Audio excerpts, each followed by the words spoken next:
The gamer's advocate is creating another companion tier list. What makes them think they are qualified for such a responsibility? Intelligence reports that Legion has less than 50 hours playing Mass Effect. We can't trust the fate of the galaxy to people with names like AMKomnenos, Banana, and Legion. I heard they gave Liara a B ranking. Seriously, a B. Liara is a bloody icon. I guess we will have to express our frustration in the comments and let them know how unfit they are in their Discord. How will they rank someone as amazing and intelligent as, well, myself? Let's hope they don't screw this one up.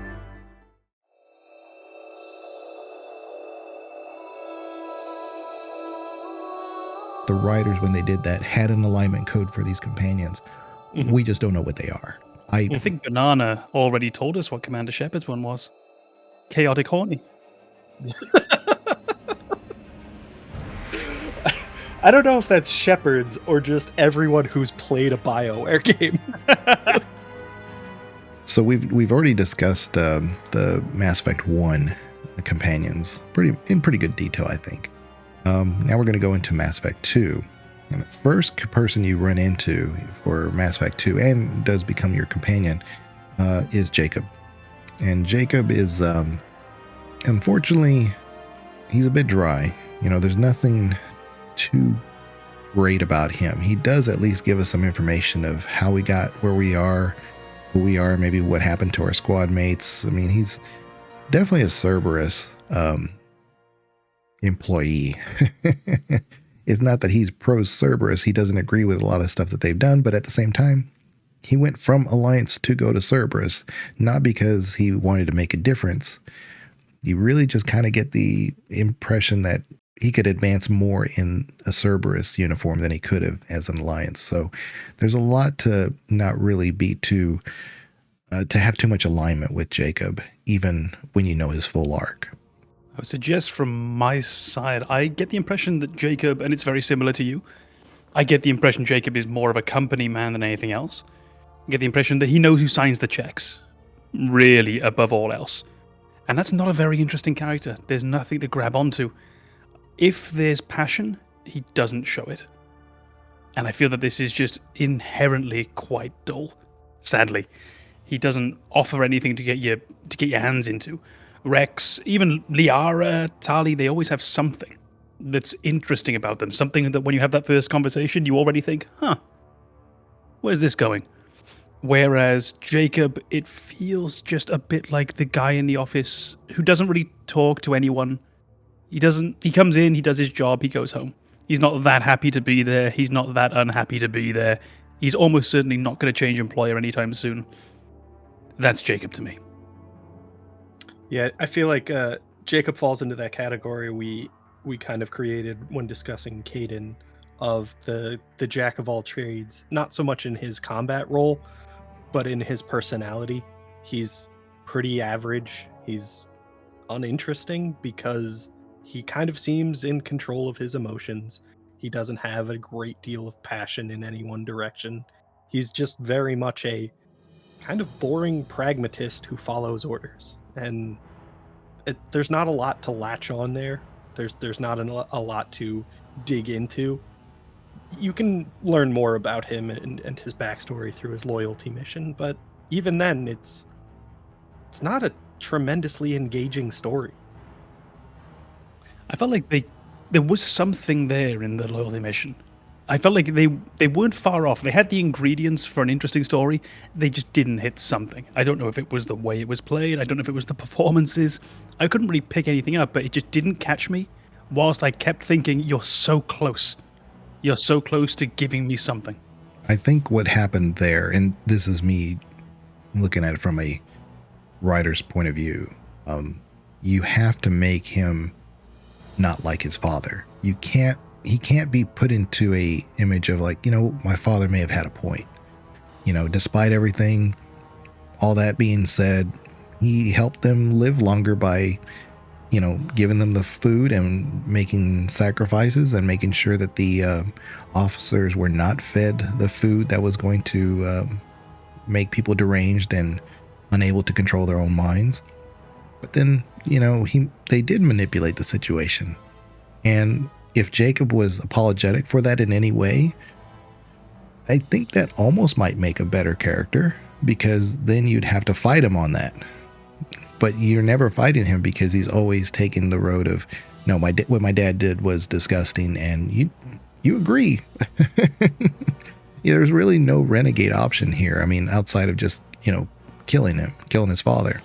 But I think that the writers painted themselves in a corner that they could not give him any alternative of having an ability, because if he did, there's no story there anymore because you have to kill him. It'd be the Rex situation without the dynamic of having a Rex, Things that I were going to add, and it feels like a bit of a pile-on, but I'm afraid there's just not a huge amount that he has going for him. And I should stress, it's not really anything that I hate about Jacob. Sorry, he just leaves me very cold. I just find already forgotten his name. Yeah, the good start. Yeah, he's so much like Caden that I called him Caden. Yeah. The problem with him, he leaves me cold. He leaves me uninterested. But there's a few things that stand out that I remember, and none of them are positive. One is combat. I'm never taking him. He doesn't do anything that makes him stand out, nothing that makes him special. There's always someone else who does better what he does. It's a bad start. In between games, what does he do? In between 2 and 3, Garrus goes off and does his thing. Suddenly he's high up in the rankings. Tally goes and gets herself taken seriously. Miranda, she's got her whole story. I'm not going to go into it too much because we'll get onto Miranda a little bit later.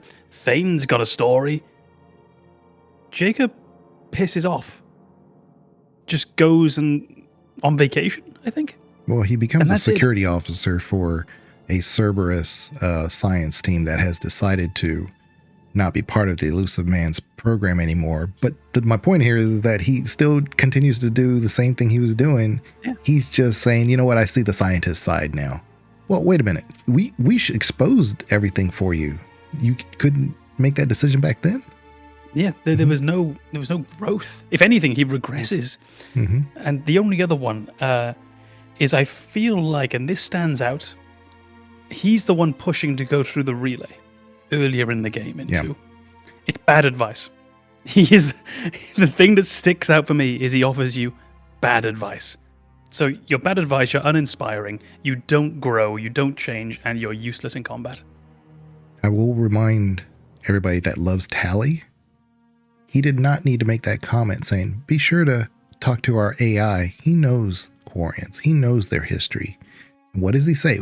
As Tally's walking out the door, he says, oh, make sure you introduce yourself to our AI, Edie. And Tally just kind of gives a look to the side and then doesn't say anything, walks off. He didn't have to say that. So he's a dick as well. He's a dick. I think that lack of growth is probably the biggest one for me. Is you're presented with Jacob, and I want to say Jacob is a terrible character for a story, but probably a decent person to hang out with because he's not tragically flawed in any way. He's not presented to you as somebody who needs to grow. He's kind of presented as somebody who's got it pretty much figured out, and he's not going to take any major risks because he knows where his priorities are, and he's not in a position where his priorities are overcoming some tremendous injustice or anything along those lines. He's basically working towards your goal, which is counteracting the Reapers. Could we refer to him by the thing that you would find great in real life? It's almost the curse of the character, which is he's competent. Yeah. And that's not a story. That's a destination. That's an end point. Yeah. I don't need characters who are endpoints introduced to me. I think it feels like we know where we stand on Caden. Right. Not Caden. Caden! Jacob. Yeah. Oh, la la. Yeah. I will say that also if you romance Jacob, if you do make that commitment to him, he doesn't do the same for you in 3. He's with somebody else by then. And not that long later. Yeah. Yeah. So, I mean... Well, we've established he's a dick. Yeah. I mean, there's a lot of things going against him. I will say, too, I think it would have been more interesting. They built all this character for Jacob, but if Miranda, when you first see that she, kills the science officer, if she also killed Jacob, if she shot him right then and there, and then it's just you and Miranda to decide to leave, or are we going to be confrontational too? Oh yeah, that would be a much bigger decision in that moment. Because Jacob is there to kind of stand up for her, you give her much more leeway with that decision. But if she kills both of the people who you've been working with to escape this facility, there's a lot of gray area there, a lot of ways that you can convince yourself that Miranda can't be trusted. Yeah. And then if you find out that Miranda had actually been a love interest of Jacob in the past, they're clearly not together anymore, then there's a lot of questions you have about Miranda. So that's where he becomes interesting. like if they had killed him, Probably not a great sign that our argument in favor of Jacob is he would have been more interesting if he were dead. Yeah. If he got the Jenkins treatment, then he would. Yeah. But I'm serious. I mean, I think from a storytelling standpoint, I think it would have worked, and they would have used that extra time and resources to put somewhere else, some other person. Yeah. Less is more. So I call him a D, because he is helpful to get through the story, but you don't even use him as a specialist in any of the missions that would allow him to survive at the end. So you could send him through the ducks, I guess, if he doesn't make it. Oh, what a pity. But yeah, no, I don't even think he survives. But you're definitely not bringing him along with you in those moments where you choose your squad. Right. I always use Mordin. I've always used Mordin for the sending with the scientists back and the crew back to the Normandy. I don't even think Jacob lives that one. He should, but I don't think he does. I'd have to look that one up. I think that's Mordin and Miranda. I think those are your surviving options. You have more flexibility on that decision. I was furious when Zaeed got killed doing that. Yeah. I thought he could have handled it. Yeah. Zaeed is a strong character, but so I have Jacob. Almost called him Caden. You got me doing it. Yeah, boy. The idea that none of us could get his name right is not helping him. D. I have him as a D because, like I said, he is capable and I can use him if I needed to. This is all relative to each other. So this isn't saying in the grand standards of video games across time and space. He's an F. Purely in comparison to everyone else, I think he stands out as the weakest character. And if you have to have F as the weakest, it's him. So we're not even considering E. We're just going straight to F. Straight to F. Oh, I don't even have an E in my personal tier list. I just got rid of it because I don't think we need that precision for this. I have. But we do have F. I have him as an F. Okay. I feel like he genuinely brings nothing to Mass Effect 2 or 3. I feel like if Jacob wasn't there, never introduced, I don't know that my experience would be all that different. Yeah, this is one of those where I kind of wish we had a fourth, because 2 Fs and a D. Well, if you don't have an E tier, that's an F. Well, that's what I'm saying, is that it pulls it down. So I guess we could go with an F. And I'm okay with that. It's fine, you know. Oh, I think E is fairer, honestly. I think we've established the precedent so far that if we have 2 on A, 1 on C, it's a B. I think we have to have Jacob fall on an E. You don't necessarily have to have an F to define what an A or an S is, but I mean... I think about relative to each other, we're saying if there's something in the gap. Well, we'll move on. We won't spend too much more time on Jacob. I mean, Caden 2.0. I mean, whatever. Wish.com Caden. Yeah.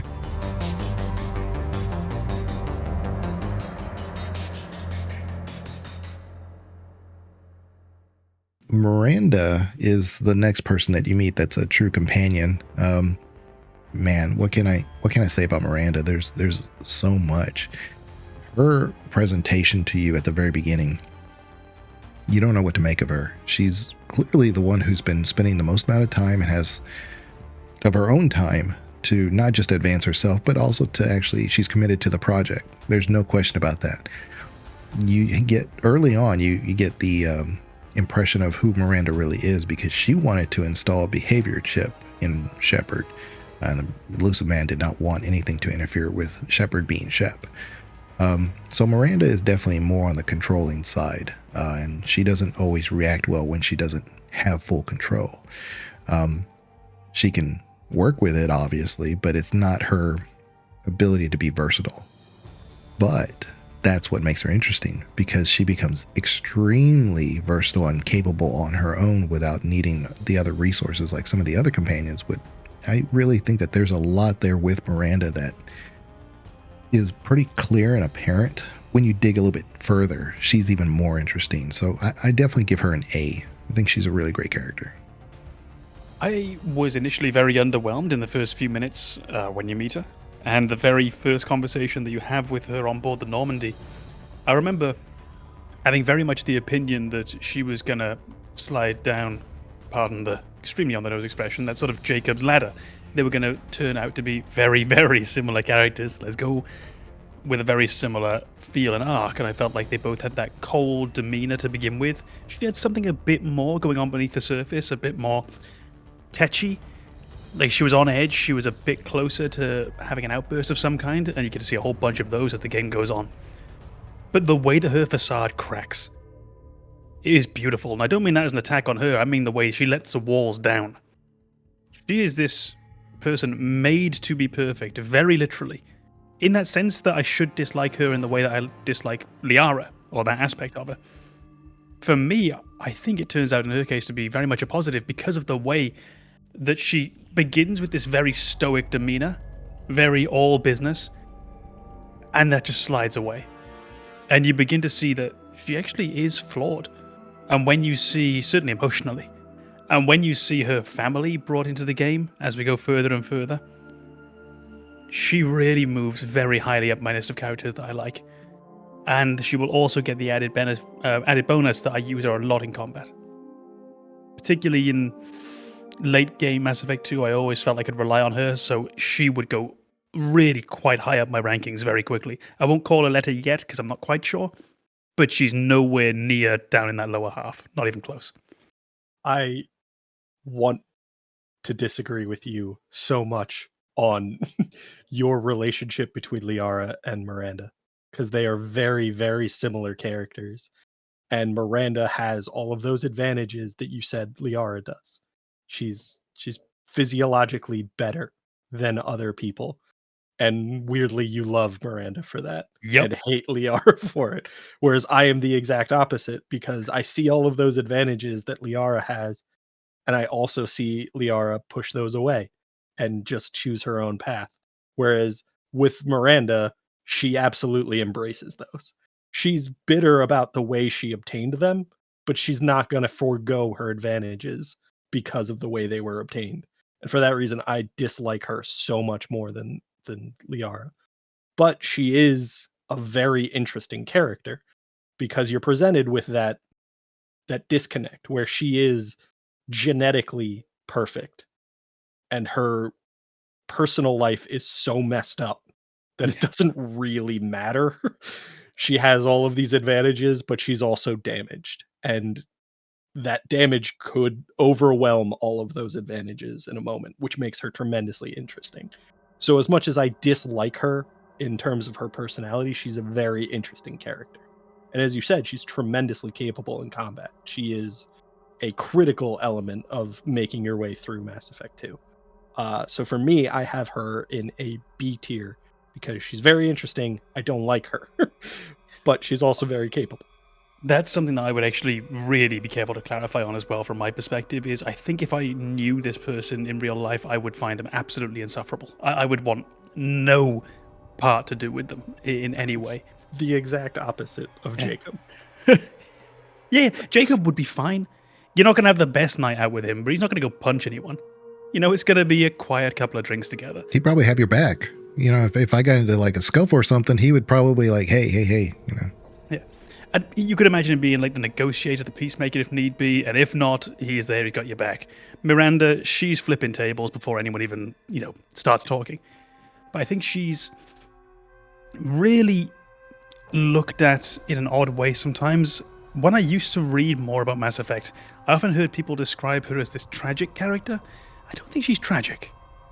Mm-mm. I think there are characters in Mass Effect 2 to whom that could be applied. I'm thinking another Biotic for one. But I'm not sure that really applies to Miranda.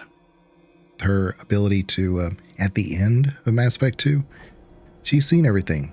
She doesn't need to be convinced anymore. Cerberus is bad. She quits on the spot. Oh, that moment Mhm. is as satisfying a character conclusion. It's not her conclusion, but as satisfying the closing to an arc as any other.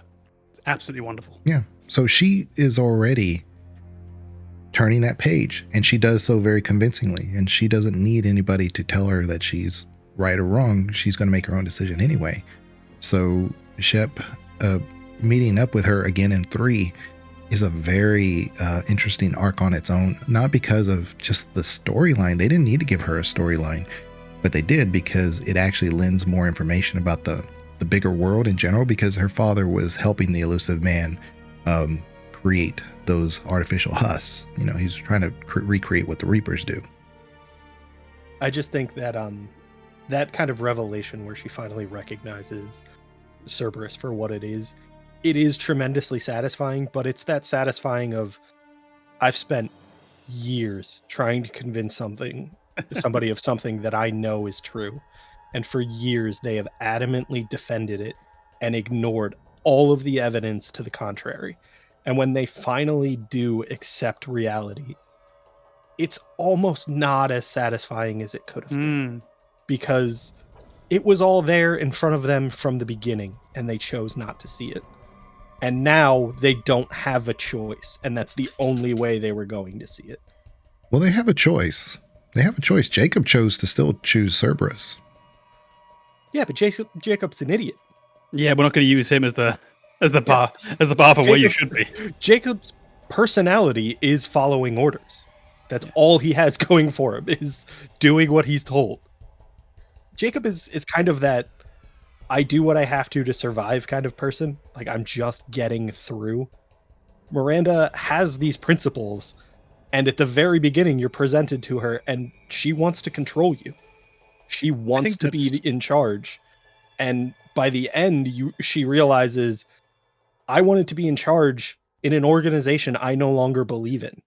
And there's not enough of a fall there for me to say she's really seen the tragedy of her behavior. I think the thing that I find thoroughly engaging, and it's again another thing where if I knew her, it would be awful. But as a character in a narrative, I find thoroughly wonderful, is she really doesn't hold Shepard in the way that everyone else almost seems to. Everyone else is always, you get the feeling, that they're looking up at Shepard, or they've got their rose-tinted glasses on. She's much more, I'm not going to say pragmatic or neutral. There's much more of an antagonistic relationship between the two. Or it's quite one-directional, to be honest. But she has that. And then you combine that where she can see all through the game, and ideally before the game, because I'd like to think she's not an idiot, the evidence mounting up that Cerberus might not be great. But she can't quite jump to that conclusion, because she's going to first of all have to jump to the conclusion that she has done everything wrong. Ultimately, she's been fighting on the wrong side for goodness knows how long, and she has to overcome this antagonism that she has with Shepard. So when she has that moment where she essentially tells the elusive man to go away, to screw off, she's overcoming two different things. It's the antagonism towards Shepard and her role in the organization. I think for me, that's what I really liked about it, was those two things just coming together into that one big moment. I agree with you. It's not necessarily enough in and of itself, and I could see how you could find it not to be enough, but for me, it just about hit right.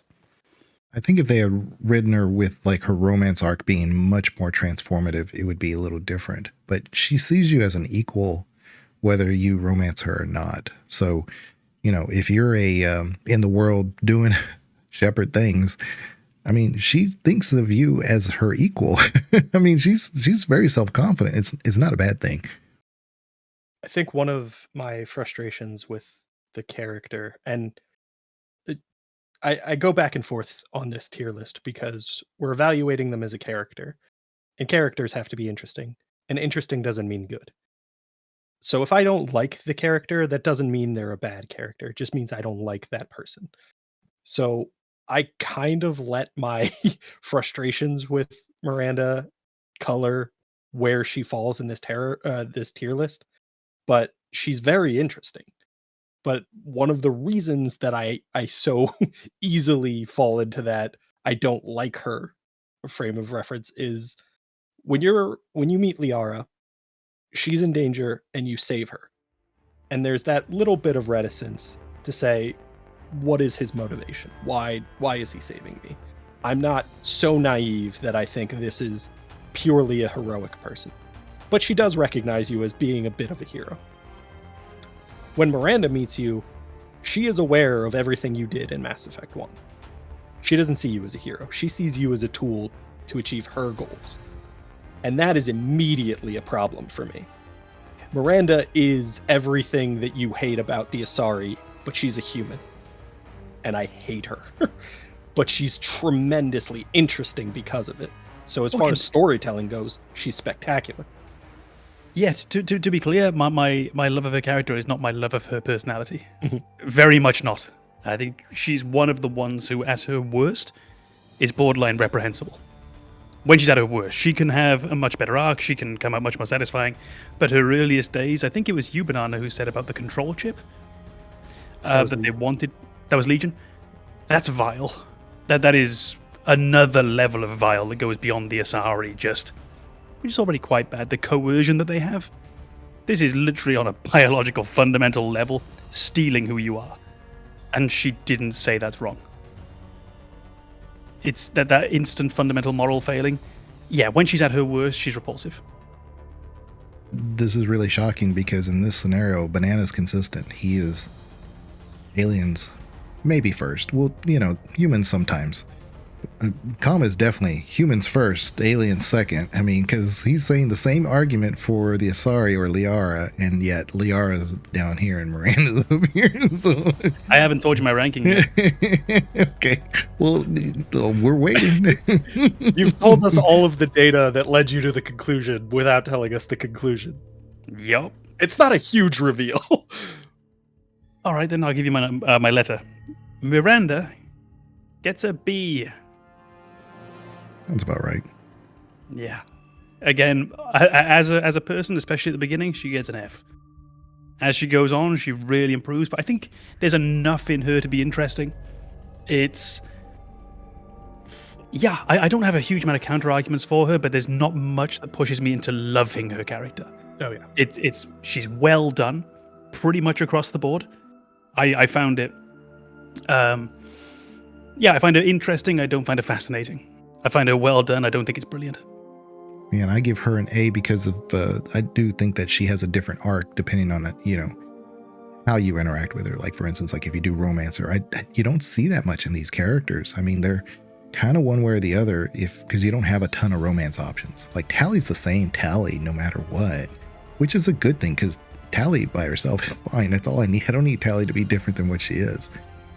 Regardless of your interaction with her. But Miranda does change. She becomes a little bit more malleable, and I don't mean that in a really wicked way. I just mean that she is open. She's open-minded finally, whereas before she couldn't.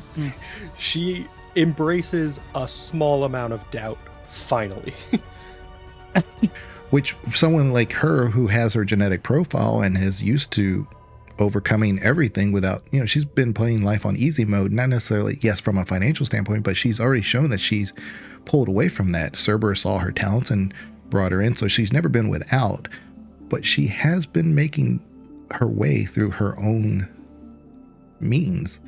But again, that's why I give her an A, because of the diversity of the amount of type of character that she can become. But I don't disagree with the B at all. I mean, I think that's where she lands, because you gave her a B too, right, Banana? I haven't actually given my rating. Yeah, I didn't think you did. Yeah.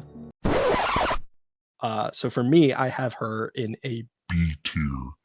I actually do give her a B though. I would have put her much lower if not for the fact that she's tremendously interesting. I think as far as storytelling goes, she's an excellent character. But if you look at the characters we've put in S tier, they are interesting and beloved. And Miranda will never be beloved for me. I hate her. I think you've actually hit that so perfectly. interesting. Yeah, you need to hit that sweet spot. Unless you are exceptionally, uniquely interesting, then maybe you can lose a few points in how beloved you are and still hit that S. But you've got to completely excel. But I think across the board we've seen so far, yeah, those really hitting the high marks. We love the character, but we also just kind of love them. I mean, I love her outfit. You know, the optional one, the alternate one, not the... Is that the black one? Yeah, the black one, yeah. Oh, it's so good. Yeah, I know. Black one. Yeah. Should have been the Oh, yeah, default no, one. Cerberus That doesn't got move her up. Oh, slow down, boy. We'll stay Moves down at the calm. bottom. Then I think we're good. We got 2 Bs and an A for Miranda. Okay, so she's a B.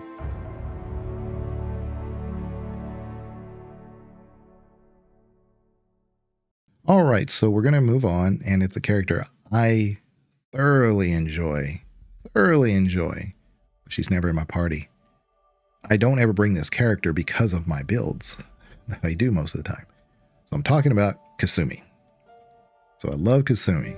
I think she's got some really unique abilities. That ability that Shadow Strike basically knocks out most enemies. And so when you're playing on a harder mode or Insanity or something, she's kind of makes it on easy mode. The problem is that you face a lot of enemies in Mass Effect 3.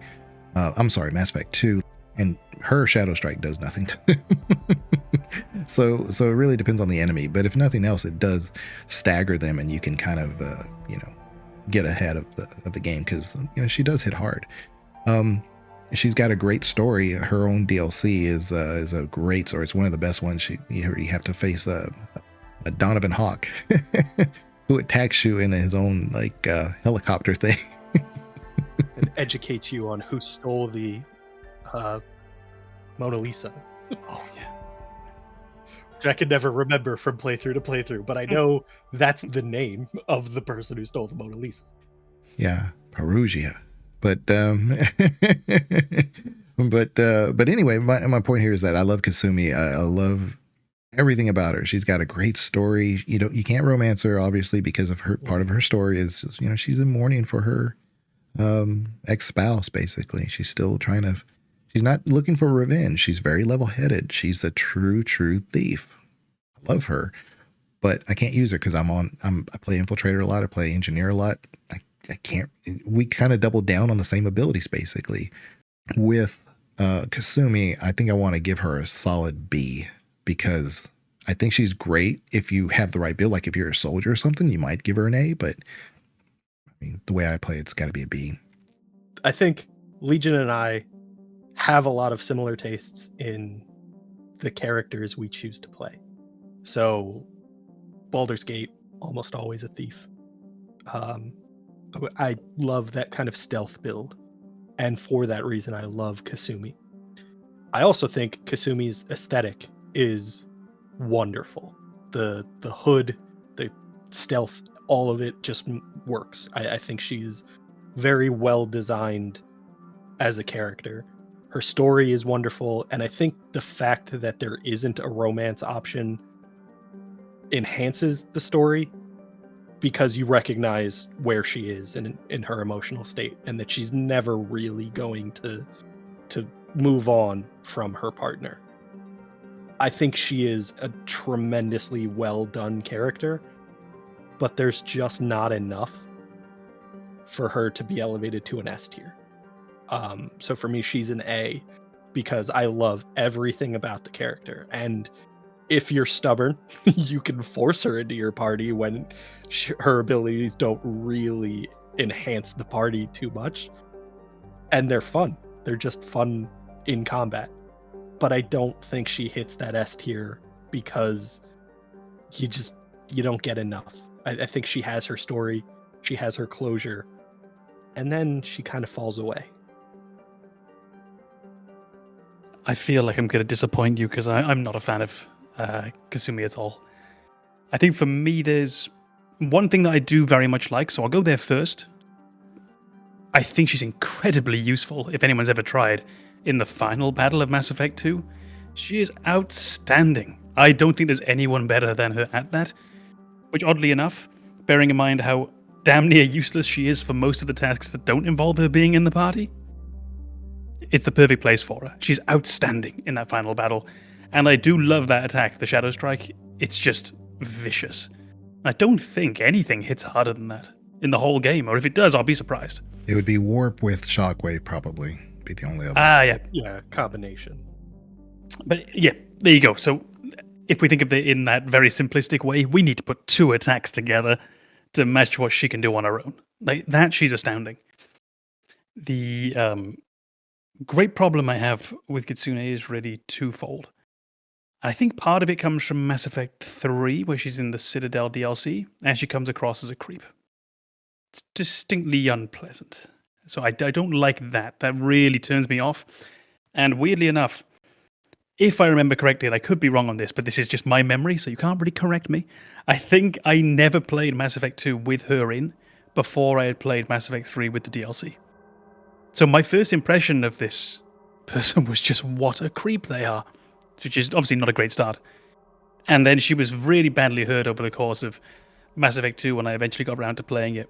For also one of the things I don't like about Zaeed, the impossibility of actually talking with them and having a genuine structured dialogue tree dialogue. I always feel as though she's not quite there. It's almost like she was just pasted into the ship. It's like the ship is a Final Fantasy VII background. We're getting that in here. And she's just on top of it in that one corner. There's no dialogue tree. It's just dialogue.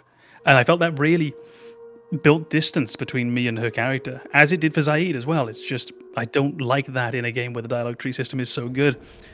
For myself, that bad introduction to her, not using her really ever outside of that one section of the game where she's definitely useful, and a dislike to how the game approaches her her dialogue.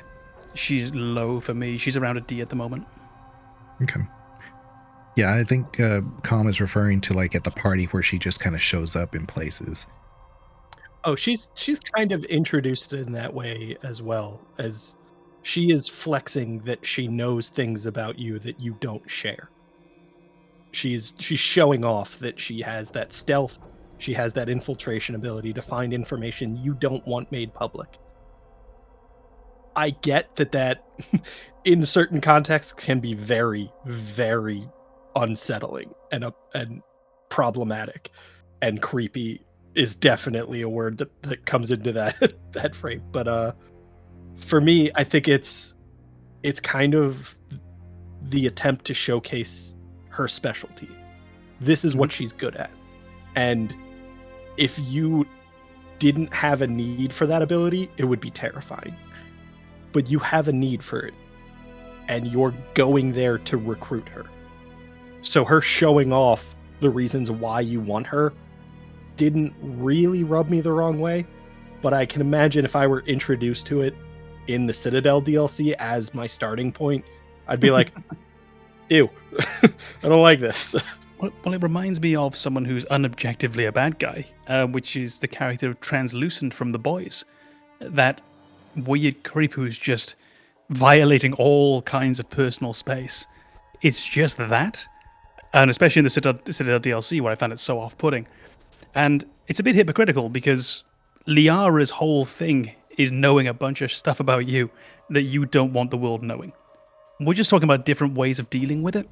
But I think this is where the interior ickiness of the method... I nearly called it Kitsune then, who's a friend of ours. You did that once.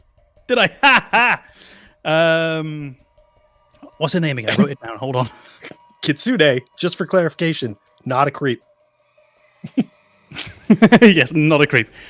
Kasumi, there we go. I'm going to say that from now on. I'm just going to be pronouns.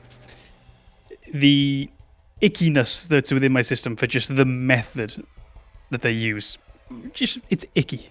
That's all. And it's a visceral, guttural reaction to that character more than anything else. And yeah, I find it incredibly off-putting. I am definitely not budging from that D.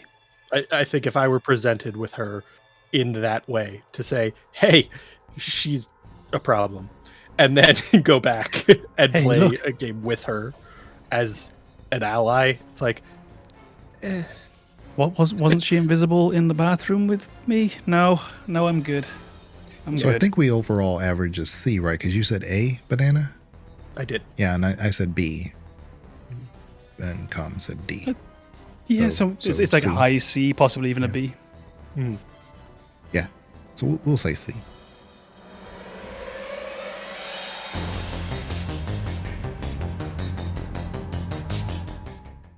Zaeed.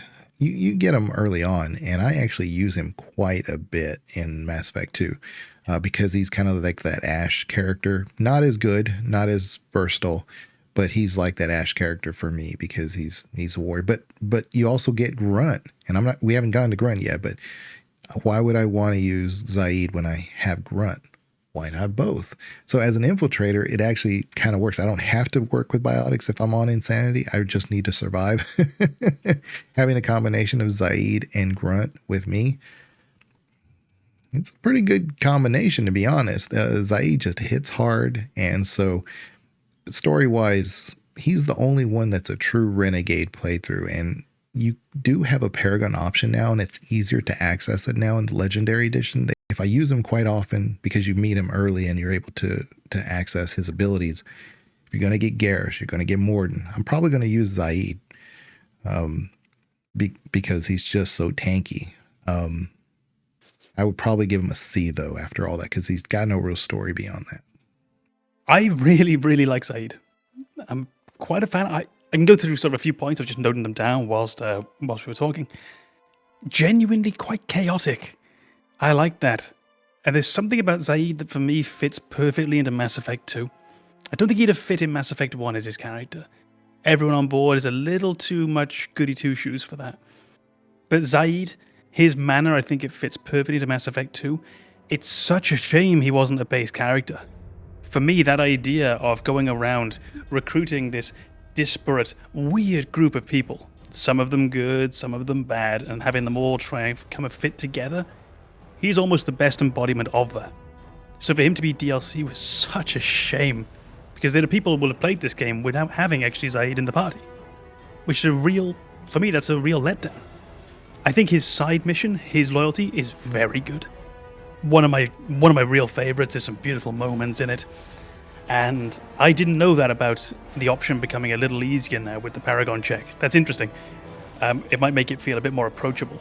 Like you don't have to worry about putting off his missions until later in the game, which was often something on the second or third playthrough you really had to think about. Also wrote down that I love his war stories, and they're just great fun to listen to. But again, he suffers from the fact that I can't interact with them. I want Shepard interjecting. I want Shepard responding, because Shepard must have war stories. Depending on the kind of Shepard you're playing as well, your Shepard might have been through terrible things before the events of Mass Effect 1, and I would have loved to have had almost therapy between the two of them, of this back and forth. Yeah, well, this happened to me. Yeah, well, this happened to me. And I want to have them going back and forth over and over on top of each other. I love his voice acting. I think it's one of the great performances in the game. It's absolutely astounding. The only real negative I have about Zaeed, I love him in combat as well, is he's got that same problem. Kasumi. What's he called? Kasumi. Flip. He's got the same problem the spy lady has. There we go.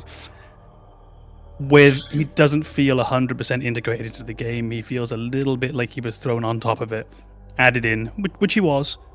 But I felt they could have done a better job with that.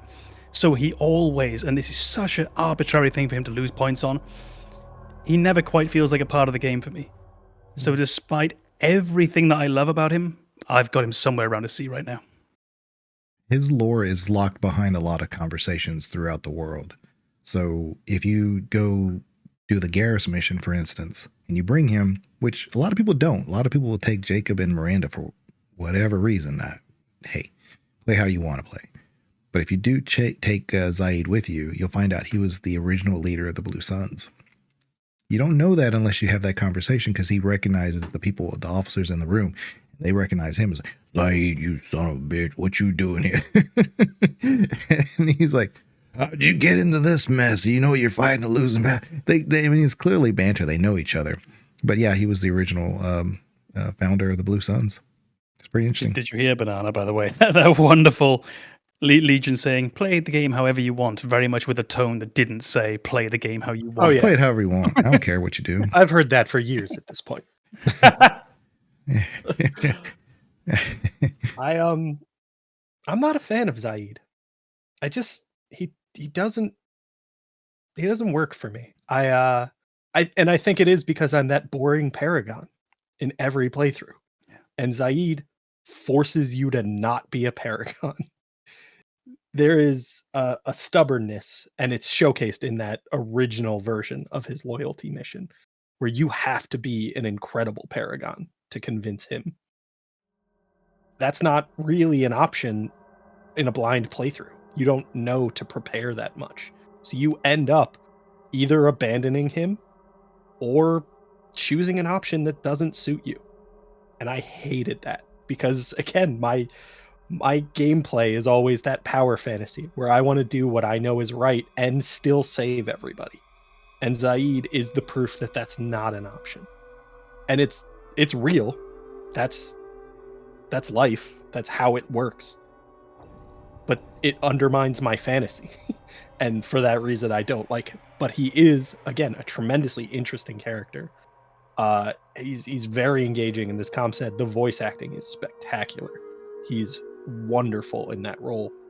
I just cannot reconcile how much I dislike him as a person. And I think that other element of the way he is presented with all those war stories, when you talk to Rex and he tells you those war stories, he presents them as almost shameful events in his past. Zaeed presents them as points of pride. It's kind of representing that this character is not going to grow. This is who they are. This is who they will always be.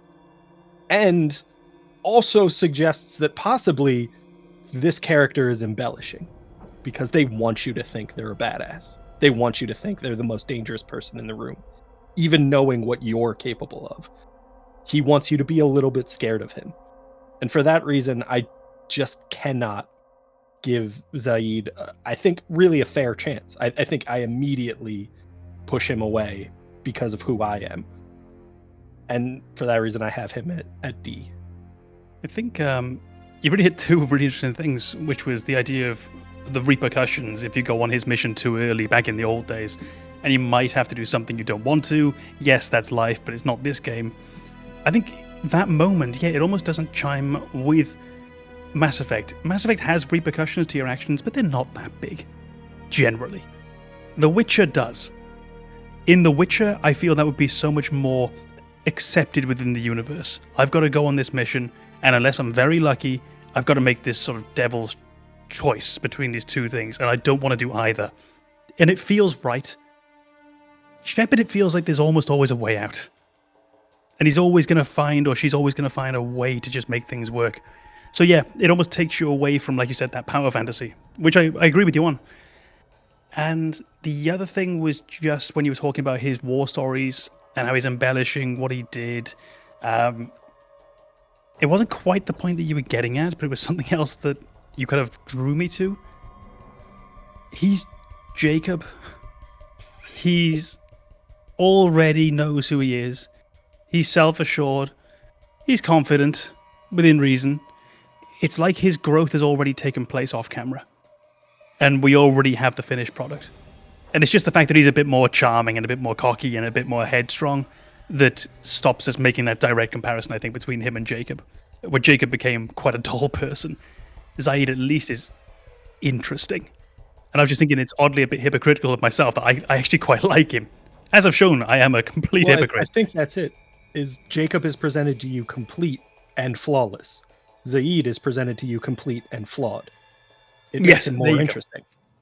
Right. And I think Com's pulling me in his direction a bit because he does remind me more of the Baldur's Gate original characters. They have their own story and they're going to pursue their own story. You're just a part of their story, not the other way around. And he lives in that vein. He has his own moral code. He may be renegade or chaotic. Here's the thing. If you do his loyalty mission and he's alive in Mass Effect 3 and you do the Citadel DLC, he is obsessing over getting this toy in this little claw game. But he doesn't care about what's in it. He gives it to the kid who's standing there. He just wants to get it. And so when he finally gets it, because he's asking Shepard for money, he's like, I don't, he probably has the money. He probably just doesn't want to go like what I did back in the mid 80s and ask for quarters, right? He doesn't want to go all the way down there. He's focused on getting the game done. So he gets money from Shepard. He finally gets the thing, gives the kid the toy. But that is Zaeed. His moral code has nothing to do with his tenacity. Yeah, I think if we did that loose Baldur's Gate alignment, he's chaotic neutral, most likely, possibly leaning towards chaotic evil. And I think that's such a good example of him with the claw game. He doesn't really care about the result.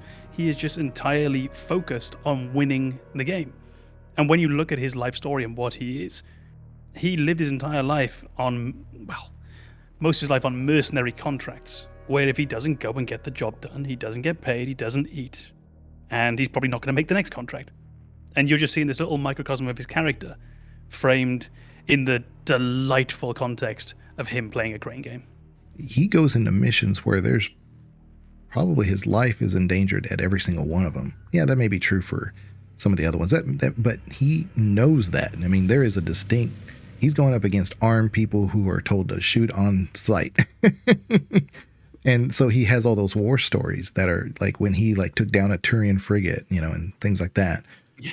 He'll give you the description of what happened. I mean, he doesn't mince words, but he's matter of fact. But that myopic point of view, and like you said, if he dies in the final mission, it makes no sense. He is a survivor. I think that that kind of speaks to his character, that claw machine of ultimately showcasing where his priorities are. He is always focused on overcoming a challenge. And that's where all of those war stories come from. He's not afraid to approach a challenge that seems overwhelming just to prove he can beat it. And I think that is a very interesting quality. It's not an endearing one. That is somebody with a death wish. That is somebody who's constantly putting themselves in harm's way to prove how capable they are until it doesn't work out. I think that's it. He probably doesn't care if he dies. I would imagine that he is completely and utterly haunted. If you think of everything he's done in his life, he's just a human. There's nothing else going on. He's just a human. There's no way he's held together under the surface. Which is no doubt where that ridiculously cocky, stoic demeanor comes from. The one-upping in the tales, the exaggerations, the embellishments. He is clearly broken. And he's going to go out the way that he knows. He's going to go out in the biggest gunfight he can find, fighting the biggest opponent he can find. It just so happens that rather wonderfully, he's in a timeline with the Reapers. I think that is so that brokenness of Zaeed it's not unique to him. There are a lot of broken characters in Mass Effect. And I think the way they handle it is what shapes my opinion of them. When you meet Miranda, she seems perfect. You learn her backstory and you realize she's broken. When you meet Zaeed, he seems tremendously capable, put together. You learn his backstory, he's broken. There's another character that we'll discuss in a few minutes, I'm sure. You meet and they are abundantly obviously telling you, hey, I'm broken. This is who I am. It's messed up. I'm not really sure what to do with it. That is tremendously endearing to me. To say, to be that honest, to be that direct, to say, I've had trauma in the past. It's a part of who I am now. You need to be aware of this. I think the fact that Miranda and Zaeed try to hide it from you, try to make it seem like they've put it behind them, that it's part of their past and won't be an issue, is problematic to me. It's why I don't like their characters. So I think Com has moved me up to a B. And Com's saying a B, right? I was saying C, but I've dragged myself more towards a B as well. Yeah. So I'm Banana, the least persuasive person in this Yeah. podcast. Yeah, I've really, well, the argument's well formed, cogent, clear. I think I've really dragged myself. like I said, along. I use Zaeed a lot. I think he's incredibly useful. It's its lack of story that always got me. But I think the pros are weighing the cons. So I'm going to quickly call mine. It's a C. And it's really, the big reason is that DLC feel. The way he doesn't quite feel like he's really a part of the game. It's the only thing that really pulls him down for me. However, like Banana mentioned earlier, he would never approach an S because there's too much just dislike. Too many things to dislike about the character, not how it's written, but who he is. And it's So funny, I if end up they on a- gave him a romance arc, I'd probably think less of him because he caved. I think a romance arc would feel I'd love that. awful. Oh, I would hate that idea. I mean, 'Cause- that's ending badly. We've talked about it. He has a death wish. Yeah. I don't want to romance somebody who is seeking out their own death. Shep's not that different. Shep has a goal that he knows is dangerous. It's called the suicide mission. And he's taking and everybody how many with him. people survived? Right. But you're taking everybody with you. You're convincing them. You could you could sum up the potential romance, the sex life, and Zaeed's approach to life with the same phrase, which is just, if we're going down together. If we're going down, We're going down together. So you give him a 69 out of 100. This is not that kind of tier. Which, by the way, that's a D. I think you find that's I play as male Shep. It's 2Ds. I say B. Com says C. What is Banana saying? D. Okay, so then it's a C.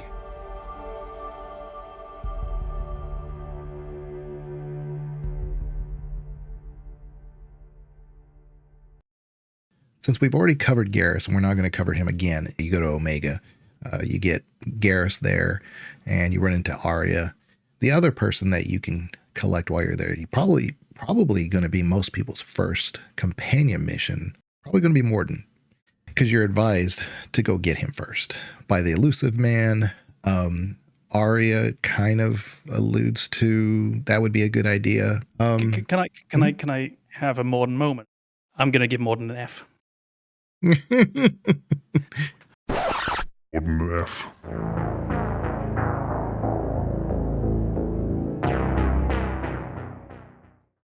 There's a plague going on where he's at, so you almost feel like an impetus to, you got to do something about that.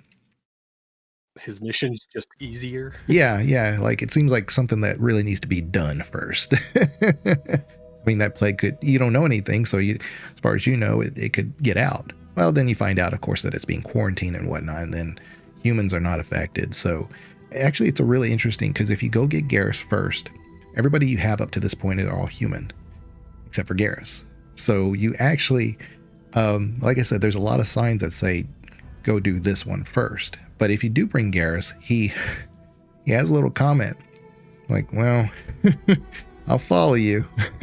Not happy about it, but Classic Garrett.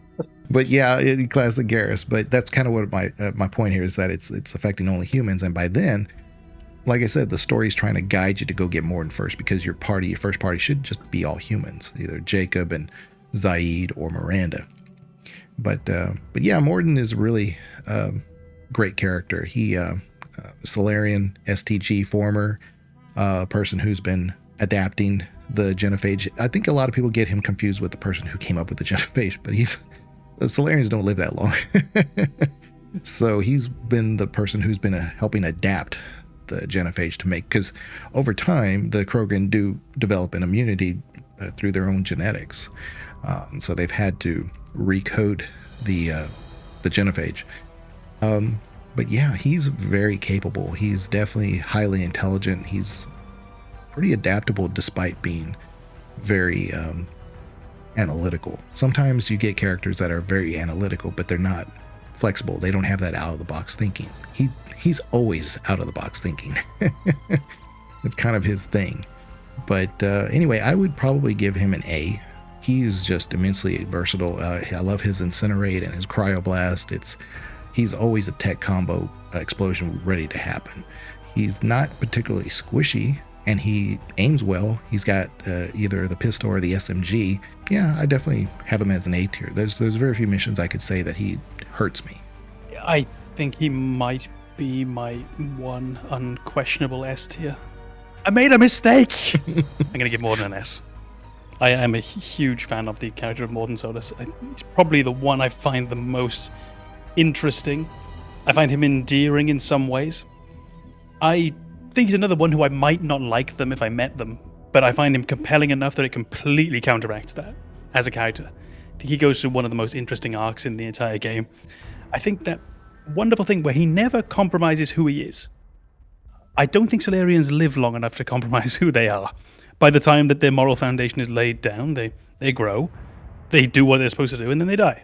So he lives quite a straightforward life in that regard. But I really enjoy watching him grapple with the genophage, his role in that, and how sure he is of what was done and how right it was. And I'm talking about if we go all the way through his questline. Okay, so I want to do his questline all the way through, from start to finish, getting what you might call the best ending for it. He is the one person who genuinely seems to put a compelling argument behind the genophage idea. Plenty of people say it was fine, but they don't really defend it. They just talk about how necessary it was. He's the one who seems to duck into the nuts and bolts there. He justifies it to himself by saying that they weren't trying to even wipe them out.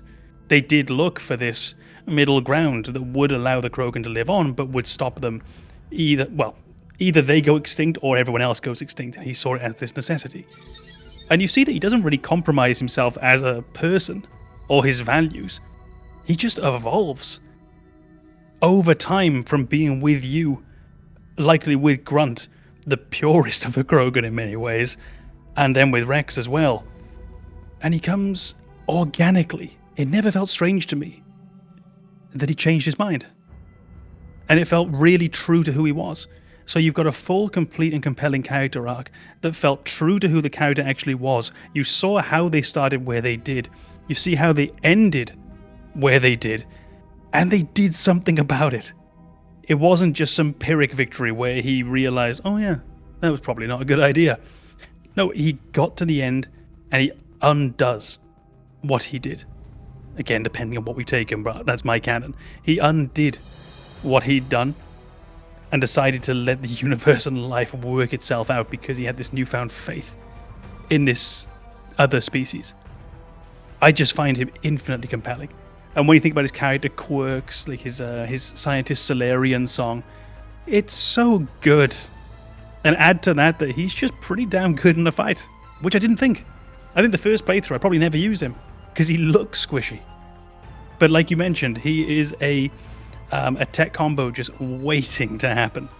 And if you start using him efficiently, yeah, sending him one of the best. With the scientists or the crew, I'm sure I keep calling him scientists, but sending him back with the crew to the Normandy always made sense to me.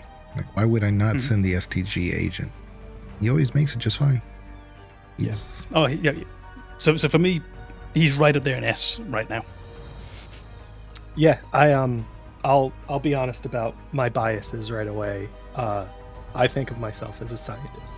I am by trade an engineer, going to gravitate towards the science character, undeniably. He was immediately an S tier for me. And the reason I think he's an S tier for me is because he so encapsulates what I love about science. He has no real bias.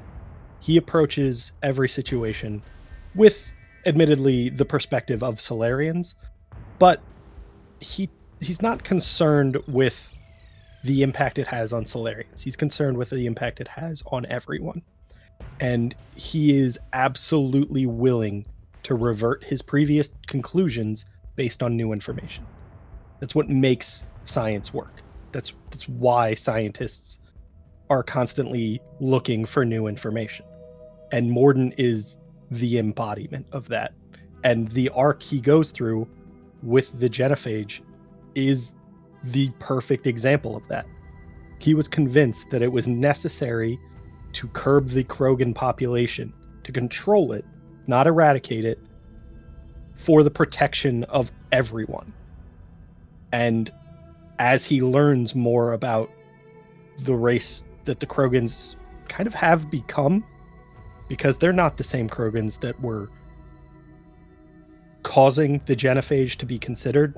these are the Krogans after the genophage has ravaged their population. And he sees them, he gathers all of that data, and he realizes his previous conclusions were flawed. And he fixes them. There's no better arc for me than somebody who can acknowledge that they were wrong in something that they were passionately working towards, when they're presented with the evidence that it was wrong. And honestly, that scientist Solarian thing, I would put him at S+ if that were an option. It's wonderful. I am the very model of a scientist Solarian. I've studied species Turian, Asari, and Batarian.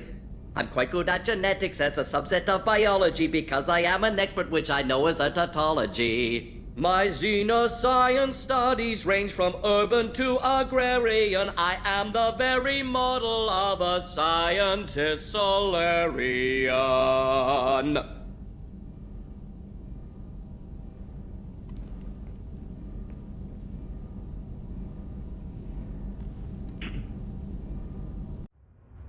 He has a lot of little comments that when you have conversations with him. Like he mentioned one about like a sexually transmitted disease that only happens through Varen. He's like, ooh, implications are messy. Anyway, I don't have time to think about that right now. He has very, very funny quick jabs like that. He's always questioning, and he's never one to like be, like you said, he's objective to a fault sometimes, because even when he first boards the Normandy, Edie greets him and he says, oh, this can't be that, maybe it's this, maybe is this an AI? So he's still, even though he's probably 99% sure, he still has to ask. He needs that validation, and that's what Mordin is. It's not a bad trait. He's just always questioning, and that just makes him that true scientist who's always asking the proper question, because you can't assume an answer. I think it happens organically with what you were saying, Banana, how he transitions over, because he still truly believes, even probably late in the game, that the original decisions were done correctly because of the parameters set in front of them. During your loyalty mission, you run across the female Krogan who died trying to help her people. Yeah. And so something clicks in his brain saying, yes, we might be right. The Solarians might be right. Everything we're doing is correct. However, it's creating atrocities, and now it's offsetting the good we may be trying to imply or trying to create. We're creating a race that is so desperate for an answer that they're killing themselves, and that is morally now questionable as far as what we're doing, where maybe it wasn't before, but now he has that extra parameter, that extra factor that he has to plug into the calculus of his brain of what is reasonable for a genophage. Is it necessary? Or should we just let evolution play it? No, he's questioning those, and he does not have an answer. So at that point is when it starts clicking. Maybe something different needs to happen. But I would challenge you guys. This is a challenge. I don't think you could do it. Renegade option for Mordin at the end. Mass Effect 3. You have the option to take the Dalatras's offer and you kill Mordin, so that way the Krogan believe that they have the genophage, but obviously it's not an overnight thing, so you actually have to kill him. So that's an option most people have not done. I know it's there, and I think I've done it on one like completionist thing, but I can't. It feels there's so many layers to how wrong that is. So many. There's the political, there's the moral, there's the personal. I can't touch that. I hate how it was done, though. Like I could do it if we fought over it. Like he's going to stand his ground. He is going to save these Krogan, but you can't let him have that. That would be great, but it's more like you just shoot him in the back. It doesn't work. I think that is the biggest reason why I couldn't. It's the coward's way out. It's to say, I disagree with you, but I can't explain myself well enough to convince you, so I'll just kill you. And I can't justify that in my head ever. If your argument can't hold up to an intellect like Mordin's, reevaluate your argument. Yeah. That is 100% it, isn't it? It's the realization that you have to know that what you're doing is wrong. You have to know, because even Shepard in that moment can't come up with anything in their defense. I mean, Shepard is silver-tongued all the way through these games. And in this moment, you're left with one option, which is to shoot your friend. And that's all. It's a tacit admission that what you're doing is so vile, so misjudged.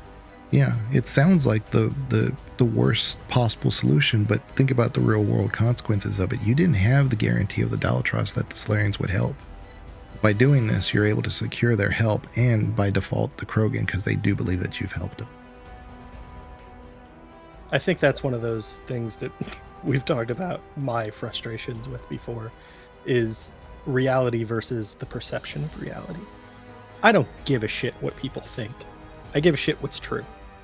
And in that moment, you're not helping. You're pretending. Let's not also forget that you do get some later repercussions with Rex as well. So it's really not a freebie. You pay a hefty price. And that's absolutely what it is with that decision, is do you believe this enough to stand by it when you face the consequences? Yeah. And no, I don't think it's ever justified. Certainly not to the point where I am willing to tell people I shot a friend in the back to do this. You know, I think as a point of admiration, Rex, who's always making comments about Solarians, even when he's not trying to be hostile, he's just, oh, Solarian liver. I prefer my Solarian cooked raw, or liver cooked raw, whatever he says. But he says that he's gonna name one of the kids after Mordin, one of the females. So there's a female Krogan named Mordin. I don't know. But one of the absolute saddest part of the games does involve Mordin. Not that section. It is pretty sad. He's going to count seashells on the beach. He wanted to do that. Didn't get to do it. He blew up. But when you do the DLC for the Citadel, you find his journal. His little voice message thing. And it plays back his memories, the things that he wanted to say. And he's come up with a script for a movie or play. No, it's a play. And it's so sad that you have all this, like, this guy who's so analytical, so focused on the mission and to keep the Solarian way of life that he's known alive. But he's also artistic. He's got a spiritual side to him. And to see that just unavailable in your DLC where you're celebrating the journey together, you can't do that with him. It's pretty sad. Shepard, hope you're well. New mission on Tuchanka could end things. Made preparations. Asked friends in STG to leave this with you next time you were off duty. Some of my older work. Performances, stories, merely entertainment. But entertainment useful at times. Good luck. In prophase you see chromatins condensed to chromosomes. In metaphase their centromeres align to make new homes. In anaphase they separate, then telophase arrives. And when cytokinesis comes, two cells lead separate lives. Hello, Perry the Pyjack. Happy to be here. Science fun today, very respected. Education of youth vital for future. Now, children, science key to advancement, but can seem esoteric, indirect. Practical demonstration helps. Release the Varen. Native to Tuchanka. Dangerous predator, but can be incapacitated with common household chemicals. Observe. Wait, please move Perry the Pyjack away from Varen. Puppets similar to prey could trigger attack instinct. Ah. Problematic. Suggest going limp. Struggling counterproductive. Sedative should stop it. Or not. Ah. Not attacking. Mating instinct, of course. See, children? Key to science is testing hypotheses, making observations. Next hypothesis? Attempt neural shock. Ah, neural shock clearly effective. Perry the Pyjack also clearly made of flammable material. Any questions? Glycine, valine, leucine, isoleucine, alanine. They all are aliphatic, so you will not see a ring. The lone human amino acid with one is proline. From protein we are formed. With 2 hydroxyl groups you'll find serine and threonine. For sulfur look to cysteine or to methionine. For bases you have arginine, lysine, and histidine. From protein we are formed. Now the aromatics!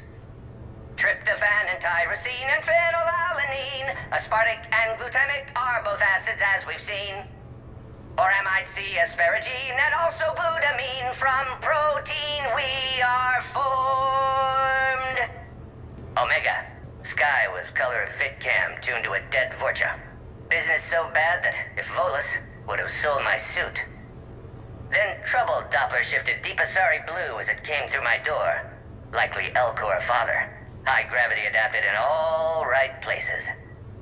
Asari said Krogan thug after her business. If could get rid of him, said she'd be grateful for all eternity. Found Krogan in slums. First shot hit primary heart, but Krogan have redundant nervous system. Felt redundant nervous myself. Krogan got me in stranglehold. Used incineration attack. Got lucky. Said this was an easy job, he gasped. Guess we've both been burned. Asari very grateful. Could read her like open book, and as it happened, did enjoy reading. In bed. Woke up looking at barrel of pearl-handled Carnifex. My M98 in other room. Another Black Widow standing over me. Only loose end left, she said. Her mistake. Didn't know I'd been in STG. Learned tricks dirty enough to clog a Quarian soup filter. Your barrier's very similar to your morals, I said, and threw my biotic grenade. Warped. When woke up from explosion, Asari had fled back to Afterlife. Felt lucky not to be in Afterlife myself. Hadn't been paid, but considered self-fortunate. Had broken Omega's one rule, in more ways than one. Through many dangers, toils, and snares, I have already come. 'Tis grace that brought me safe thus far, and grace will lead me home. Maybe next time. Until then, we'll stick to patter songs. And I think that's a wonderful moment that sort of sums him up and what really brings him to his ultimate conclusion and his ultimate redemption arc is the fact that he is, I try not to say the very model of a scientist Solarian, but there's no way around it.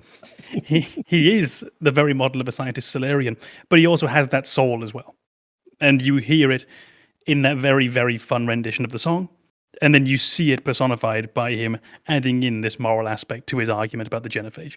And then that having such enormous weight to the point where it's not just the numbers anymore. It is just the numbers, but he's added new numbers in. He's added new variables, meaning of life, the meaning for this people, what it means for your universe and for your values as civilization. And he's only in 1.25 games. And he leaves that impression. I wanted to add one small thing as well, which I think is really, it's beautiful game design and it plays into his strengths. He has so many little dialogue lines, like you said about the STD that you could only have gotten from the Marin, that's it. The upgrades, if I remember correctly, are in his room for the ship. Mm-hmm. So you've got to keep going in there. You don't miss out on those little extra lines of dialogue. You don't always want to go down to the lowest level of the ship to go and see what's up with Jack or with Tally. But Mordin, you're going to be going in there all the time. And it makes sense thematically. Of course, it's in the lab. But you have to keep going in there to get these upgrades, and you've always got a chance of hearing some Mordin. So pretty much I think everyone who's played this game has heard all of his dialogue. Or at least all of his side dialogue. And I don't think that's true for every character. Mm-hmm. So much of his dialogues are contextual, but they're easy to follow. Like, for instance, like when he's talking to his apprentice who is working on the genophage cure, he has him at gunpoint. Mordin is not upset at the fact that he's coming up with a cure, but it's how he's getting a cure. He's upset at the methods of everything. So Mordin is extremely complex because they both have the same, well, they're diametrically opposed, him and his apprentice, of course, but Mordin is more upset at his methods. So a true scientist. Yeah, I feel like that moment where you see Mordin as somebody who did something wrong for the right reasons, and his apprentice is somebody who's doing something right with the wrong methods. It's that two sides of the same coin, and it really shows you how far Mordin could have fallen from who he is. It's so well done to showcase exactly why you are okay with him being on the ship, knowing his contribution to the genophage. It's not because he's an evil person. It's because he saw this as, and we're going to use this term incorrectly again, the most humane way to implement a solution. Yeah. He's not trying to be cruel. He's trying to be pragmatic. He's trying to find a solution that maybe doesn't feel right, but does provide everybody with the best outcome. And as he gains more information, recognizes that it wasn't really the best outcome. And he was wrong. And he takes that responsibility upon himself to rectify his mistake. I can throw something on there as well with another misuse of a term. And it comes down to my experience going back into education as an adult, and now studying a science where I'd studied a humanities subject in the past. And I've got to say, when it comes to things like politics, I've heard some absolutely insane takes on it from people with scientific backgrounds. Really, really unpleasant. And it almost feels like you've never spoken to a person in your life. It's bizarre. Mordin almost feels like those 19th century and 18th century scientists who were, it's not polyglot, I can't remember the polymaths, where they were well-versed in their sciences and also well-versed in the, here comes the misuse of the word, in the humanities as well. So he had that soul inside of him next to the scientist, and it just made him into this full and complete individual. The Renaissance man. Yeah, he's very much the Renaissance man. And I can't stop singing his praises. I really can't. He is probably my favorite character in the series. That's exactly it. That Mordin showcases the flaw of utilitarianism. To say that the ends justify the means. That is inherently problematic because you won't ever know the ends. The ends justifying the means is defined by scope. So if you expand those results out through time, you'll never actually see the end result because time just keeps going. Then there's also the other element of that, as we see utility. There are elements of utility that aren't quantified. And again, the humanity of those decisions is to recognize that you cannot make a quantitative assessment of suffering or of psychological harm or of control. And Mordin comes to that realization in the end to say, the numbers weren't wrong, the numbers were incomplete because we couldn't quantify this. Did we... I've just suddenly had it come up into my head, and I think that means that it might have come up in a podcast before. But did we ever mention that moral philosophy program of if you have a whole city and that's a utopia, it's a perfect world and everyone within that city is happy at all times and there is no suffering, but to power that city, one person chosen at random has to be tortured for all of eternity. Is it worth it? I don't know if that was on an episode, but we've definitely talked about it. Right? I think early Mordin might have said it was worth it. I'm not sure at the end. I think he would be very much against it, to the point that he'd be going down to try and break that person out. Yeah, I think that's absolutely the Mordin you meet at the end is the one to say, no, you can't justify an atrocity ever. Yeah, and that's the word, the ever. I think for a second you might have been searching for another word, but you didn't need another one. Because that's him. You cannot justify this ever.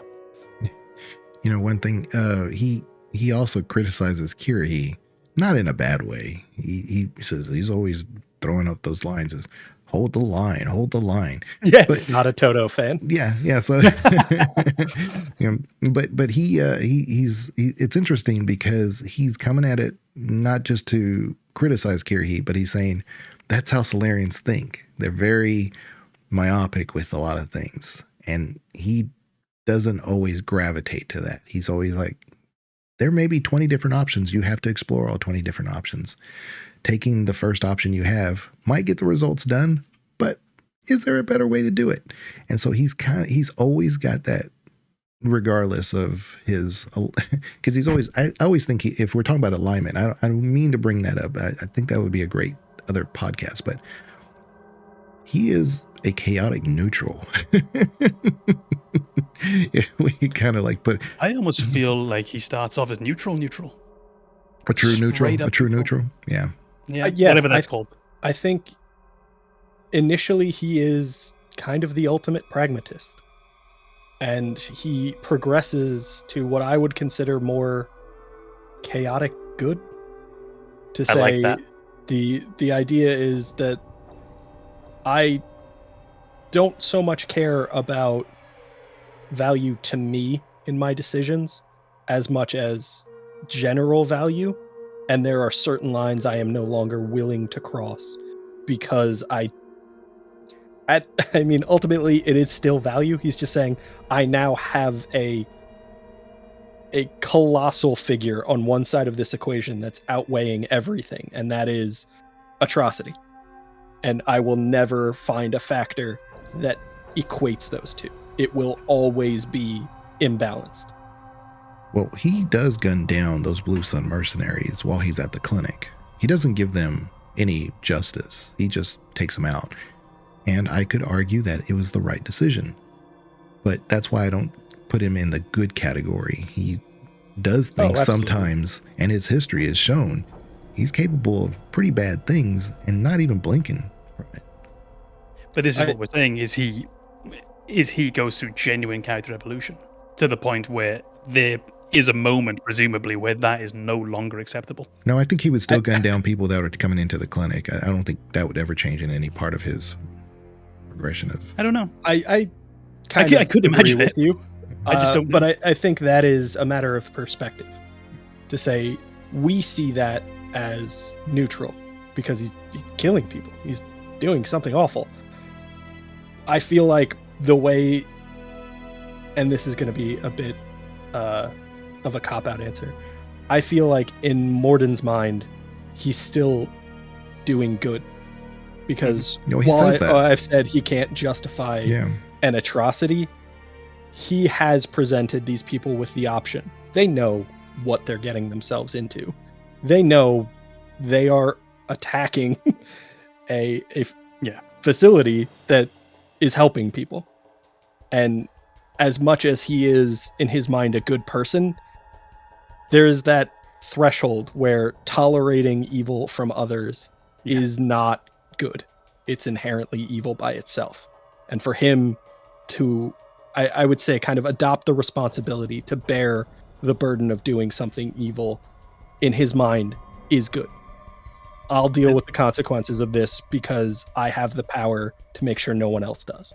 There's also the idea with if we use the Genophage example in particular, he has damned Krogan simply for existing, simply for being Krogan. There is nothing about the unborn Krogan action that has provoked this result. Nothing. Whereas people attacking the clinic is a direct, in this world certainly, especially in that part of the world, it's a direct self-defense, proportionate action. Yeah, but he does say it as much with his assistant. The assistant says, but you're a doctor. You're supposed to help people, not kill them. And then he says, lots of ways of helping people.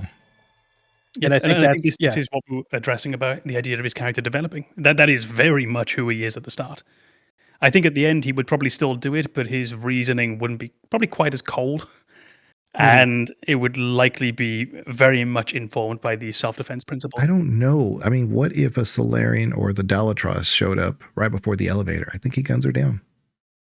Oh, I think he does. But I think in his mind, it's not the justification that this is the. I think in his mind at the end, the justification is, I'm going to bear this evil because it does good for other people. He doesn't see it as an inherently good action. He sees it as a necessary evil. And I think the version of Mordin that we get at the end of the game will carry guilt from that. He'll never think he made the wrong decision, but he will regret that he couldn't find another solution. There you go. But I think also we've crossed wires, and we haven't really. We're not approaching the problem in a proportionate and related way. If you think about it, if the Danatrass turns up at the elevator, I think he shoots her if she's got a gun. Right. And That's what I meant. Shooting him. If there's a violent encounter. In which case, it's still just in the self-defense parameter. If she turns up and says, I think you should probably rethink that, and then he just shoots her in the face. That original Mordin might have done that. There's an urgency there. That's what I'm saying. That's why I give that example. He doesn't have time to have this argument. He doesn't have... I don't think he would. I think he would push the up button on the elevator. And yeah. But if she has a gun or has a squad, he's going to take them out. He doesn't have time to have this conversation. He knows why they're there. It's unfortunate that it has to come to this, but I don't have time to do this the right way because the consequences will happen if I take that time. So the only way I have to get the good ending is to take an unpleasant action now. And I definitely see that. I don't believe Mordin is flawless at the end. I don't think he is the definition of justice or good. But I think he is a much better version of himself. And I think his motivations, his conclusions are all a bit more relatable as a result. I can tell you what I don't think he is at the end, which he might have been at the start. I don't think he's a murderer anymore. I think earlier in the game, he'd have been much more inclined to. Mm-hmm. But I think we've covered Mordin pretty well. Yeah. So you guys said S. I said A initially, but I mean, I just default to S. That's fine. In prophase, you see chromatins condensed to chromosomes. In metaphase, their centromeres align to make new homes. In anaphase, they separate, then telophase arrives, and when cytokinesis comes, two cells lead separate lives.